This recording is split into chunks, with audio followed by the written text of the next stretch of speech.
Hey, welcome to the channel. Today I'm doing a video about chords on the bass and songs that taught me how to play them. This video I'm kind of gonna do it a bit different, kind of less editing, less angles, more just kind of me talking and you play along with me.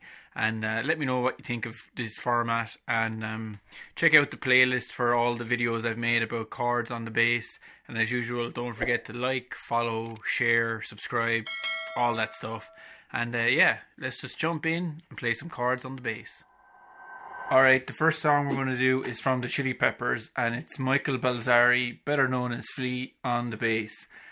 Yeah, I was big into the Chili's back in the day. I even have the ticket stub here for Slane Concert 2003. I just started playing the bass around then. And while Flea is famous for his slapping and his fast funk lines, he started using a pick around the By the Way period, and yeah, this bass line taught me how to use bass power chords. So let's just check out the man himself doing it. I wanted to show the footage from Slane, the concert I was at, but for some reason cameramen always focus on the singer and the guitarist even when the song starts with the bass. So I actually did manage to find some footage where they're showing Flea playing it, so here we go.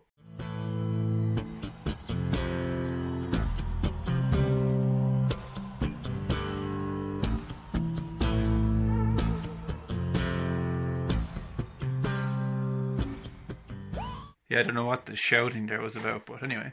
So yeah, it's just power chords like we did in other lessons, and he's doing an A power chord. So as you know, a power chord is a root and the fifth.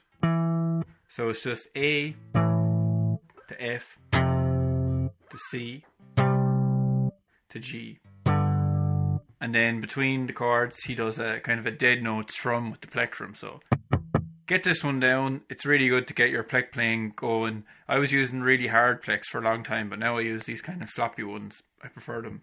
But it's just your own, whatever your preference is. And he usually has a lot of high end when he's playing this song. So this is what it sounds like. You don't need tabs. Just follow the chords I just mentioned and get it done.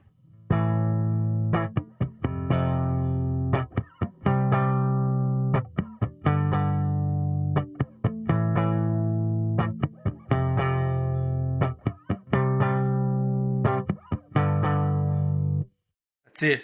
Let's move on. Song number 2, and we're looking at tenths. So this is Herbie Flowers on the bass. I was a big fan of his playing from the War of the Worlds soundtrack. You know, that thing with ooh la. You probably don't know what that is, but check it out because it's a class musical by Jeff Wayne, and the movies aren't great, but as a musical, it's awesome. The original one with Richard Burton and Phil Lynnett's even in it, so check that out. And so on this really famous bass line, it's definitely, I think, the most famous bass line featuring tenths on the bass. And of course, you want to learn more about tenths, I have a video all about it, so I'm not really going to explain what they are. Basically, it's just a root note and the third of the chord up an octave, which gives you a tenth and this cool sound. Chord progression is pretty simple. It's just a 1-4, so it's C major to F major. But Herbie kind of brought it alive with these tenths. But he actually played 2 bass lines on it. And why he did that, sure, I'll just let the man himself explain it. So let's just check this out.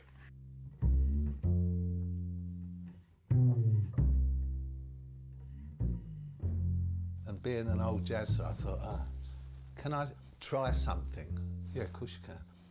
And I overdubbed the bass guitar a tenth. That's 10 notes above what the double bass was doing, and it's quite a distinctive sound. He's an absolute legend, Herbie. He's hilarious if you hear him talking. There's a few videos online of him. So on the double bass he was doing the low notes, and on the electric he's doing the tenths.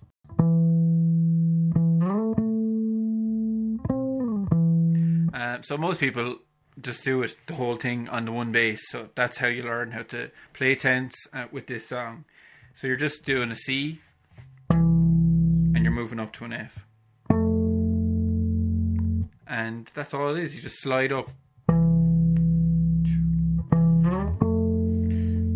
and then before you go back down, you're up on the 17th fret, the C note, and you hit that.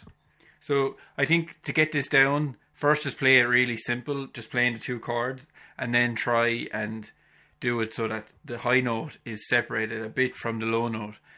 So I'll play it the simple way first.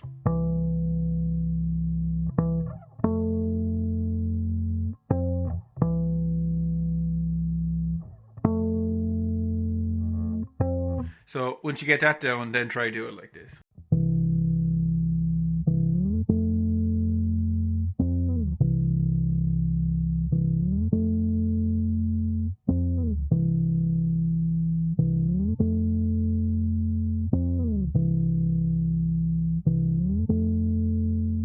My main contribution to the Black Album was a song called My Friend of Misery.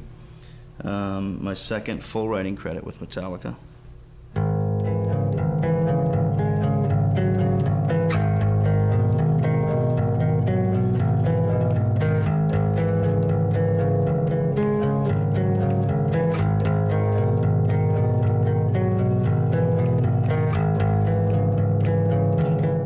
Okay, number 3, and it's a Metallica tune called My Friend of Misery, with the original riffs and stuff written by Mr. Jason Newsted, who I love his bass playing, and I learned just as much from transcribing and playing Jason's lines than I did from Cliff Burton. I'm going to put the tabs to this up on screen so I don't have to go through explaining all the shapes, but basically you've got like a D minor shape with an A in the bass, and then it goes to a D power chord, a D with a fourth, a D4, D minor, and then goes to a C major shape, all the time droning with the A note, which is real popular on the bass just because of the amount of strings we have and where everything lands. So yeah, I'm going to play it. You can follow along with the tabs on screen.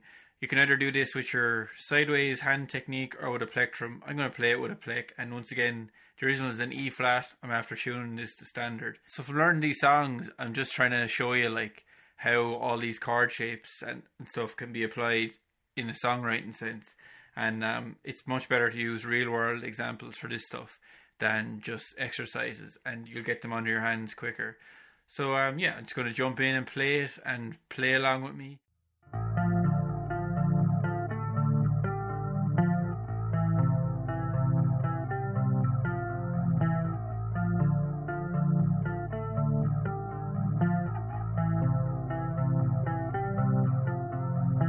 Okay, we're on to song number 4, and it's Groundhog's Day by Primus. And yeah, of course I had to have some Primus on this list. Les Claypool is the master of chords and flamenco strumming on the bass. So yeah, I was huge into Primus back in the day. Loved all the albums, Brown Album, Anti-Pop, Sailing the Seas of Cheese. But it was definitely the debut, Frizzle Fry, that really got me and still gives me that nostalgia buzz. So yeah, here's the tune.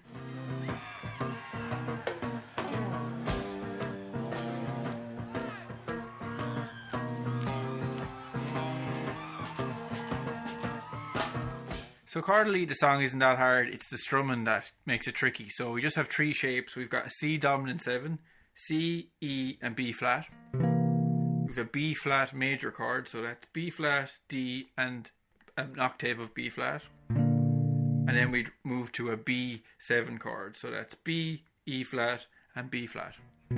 So it's just those 3 shapes. And this will get your flamenco strum on. So basically your hand is closed up here, you open it on the strings, and then you close it on the strings on the way back up. So if I have the shape, see that? I'm opening and closing my hand as I hit the strings. Alright? And there's a little hammer on to the octave as well. So I suppose I'll do it slowly.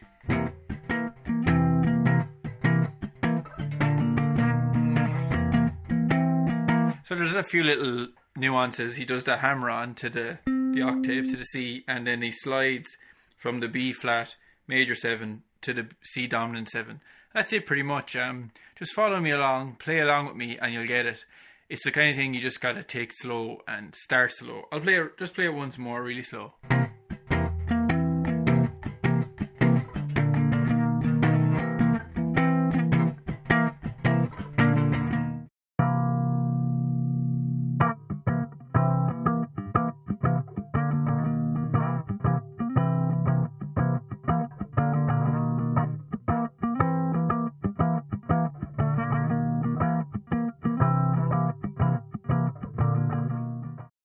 Okay, song number 5, the last song that taught me chords on the bass, and it's Them Changes by Thundercat.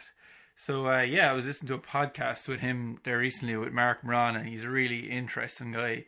And I didn't know he was so steeped in jazz growing up, so it was really interesting to hear him talk about playing all standards and stuff as he grew up. But his music that he writes himself is just completely unique and just his thing. So yeah, let's just jump in and watch him playing it. He's playing this really fast on Jules Holland, and he has like a 6-string bass, but I'll show you how to do it on the 4-string, and it'll sound pretty similar, and you'll learn some nice chord shapes.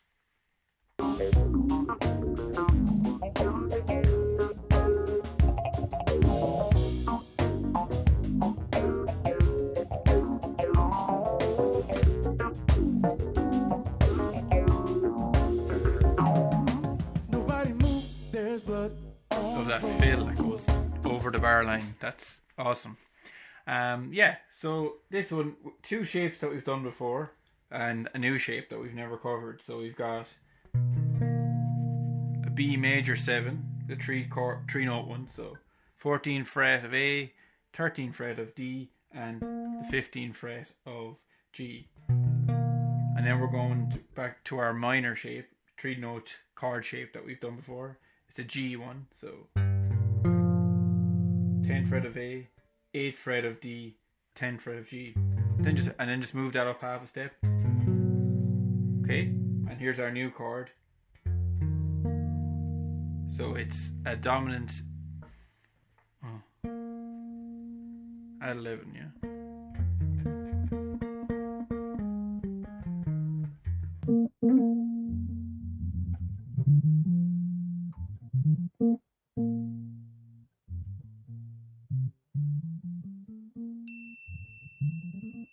Our last shape is F minor 7 add 11, and it might sound complicated, but it's not really complicated to play on the bass. So you just put your first finger on the 13th fret of E, your second finger on the 13th fret of D, and your pinky on the 15th fret of the G string, and that's your shape. And you just move that down 2 frets and do it in E flat. So together it all sounds like.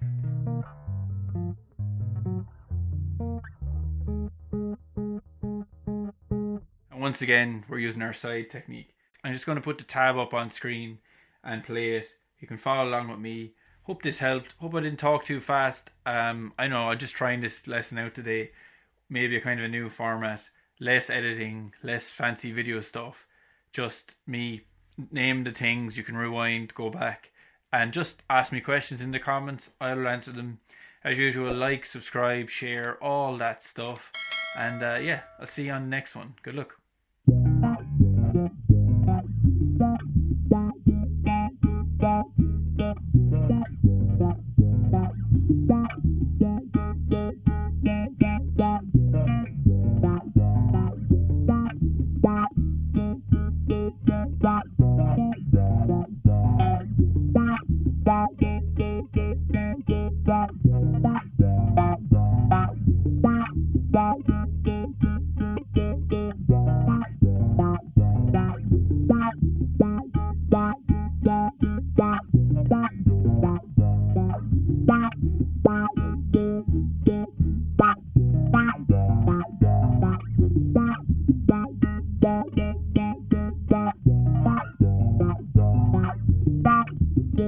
Gang, gang.